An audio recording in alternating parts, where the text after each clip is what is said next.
All right, Rick, let's start at the top. Pick number 10.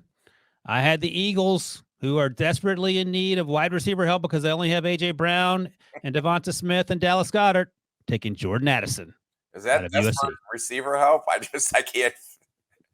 What's so desperate about that? If I went into an organization, hey, I know we got with this guy today, Devonta Smith, and we traded a first round pick for AJ Brown. We paid him $100 gazillion, but I feel bad for you coming into this situation in our receiver room. And by the way, Goddard's not a bad tight end, but I understand No.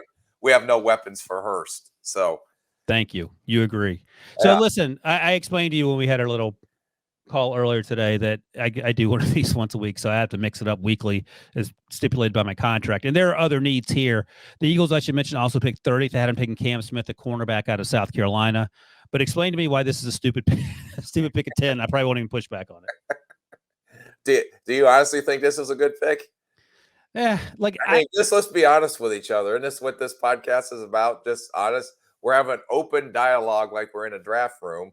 And what conclusion, besides spending another first round pick money and you already have a first round receiver and you traded for a first round for another receiver you gave $8 gazillion to, why not just throw another first round money into a already very expensive receiver room? Yeah, I couldn't get that. Here's the thing. I tried. I really did. Here's my pushback. So, and again, this is a flimsy argument, but I'm going to make it. Quez Watkins he's a free agent. Quez Watkins dropped a touchdown in that Super Bowl, hit him right in the hands. A great throw from Philly. Now, is that reason to spend a first-round pick, a top 10 pick on a wide receiver? Not necessarily. But after AJ and Devonta, there isn't depth at wide receiver. You have Ivy, the return kid, the return man out of Iowa, rookie who is good as a returner, but you don't have much depth. And also, Jordan Addison, not only is electric, he offers something in the return game. So you have that as well. And my guy, Joey Porter, was already off the board at 8. So would you take Christian Gonzalez at 10? I would consider him, yes. Okay. Yeah. So that's my flimsy argument. You can rebut it. Yeah. Okay. Well, if you believe that, and again, this is TV, so I guess you have to act like you believe it. But anyone with even Debo, our producer, would know that you don't spend that. And he's a Philly fan, by the way. Huge Philly fan. Yeah. Ryan, I support this pick. Yeah. after watching that Super Bowl drop from Quez Watkins that could have been a game changer, I support this pick. There you go. What do you think of that? What do you think of that, Rick? Yeah, it's like me in the draft room trying to argue with everybody else that they're wrong and I'm right again. Hey, but let me ask you so seriously about that. Like, does something like that linger as an evaluator? Like, we got screwed. We should have been in this playoff game, this Super Bowl game, if we only had the player make that play. That doesn't ever cross your mind? No, because that's just one play. I mean, but that was the difference between winning and losing.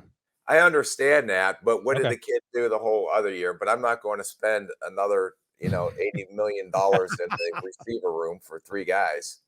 I'm going to make sure that I get my quarterback taken care of first, and then I have to get corners because you have who do you got coming up? You have Bradbury, who was only on a 1-year deal. Yep. You traded for Gardner Johnson. Who's another one that you want to try to get done. So I can't sign both of these guys. I know that. Plus, if you look at the defensive line, you got Hargrave up, you got Cox up, you got your rentals that will probably not be back, and Sue and Linville Joseph. So you're going to need someone up front. And I don't think when I looked at this that there was an interior defensive lineman worthy of getting picked there. No. Now, if Jalen Carter, I would turn that card in within 2.5 seconds and move on in life. But that isn't going to happen. So I'm going to go with the corner here because those corners are going to come flying off. And I would have taken, since you already took Porter, who I love Porter. Yep. I would have taken Gonzalez. That would have been my pick. Okay. And then at 30, you have another pick if you're the Eagles. So what are you thinking at 30 if you're Philadelphia? And let's say you take a corner at 10. What other needs? You talk about Still too early for Ika, the huge 340-pound defensive lineman out of Baylor, or at that point, is it worth considering? Well, how many nose tackles are you going to have on there? They drafted Davis last year, right? Yeah, that's why I was saying Jalen Carter plus Jordan Davis. Good heavens. Yeah, so I would kind of, when you get down there in that late, you're going to see what's left on your board and how you developed your board, and usually you're going to try to have 3 or 4 names that you're saying have equal ability at their position, but what position of need can we fill with one of these 3 or 4 names?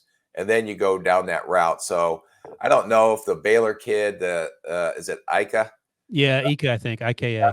Yeah, is there probably there, or maybe add another pass rusher, because I think there'll be some good pass rushers down in that area.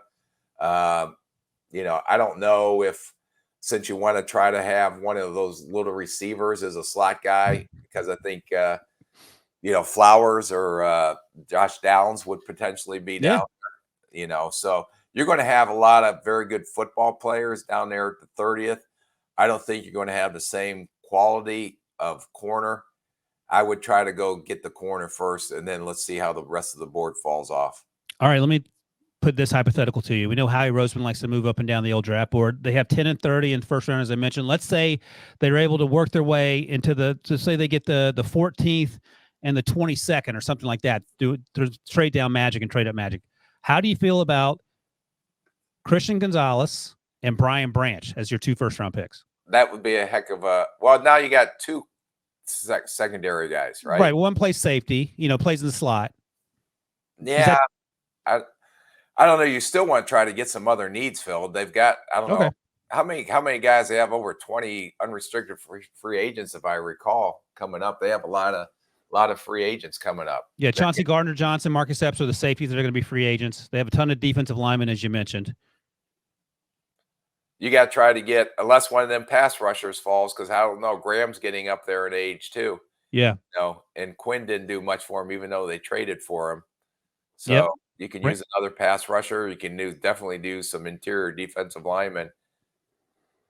Debo, how do you feel about a cornerback and a safety? Is that too boring for you?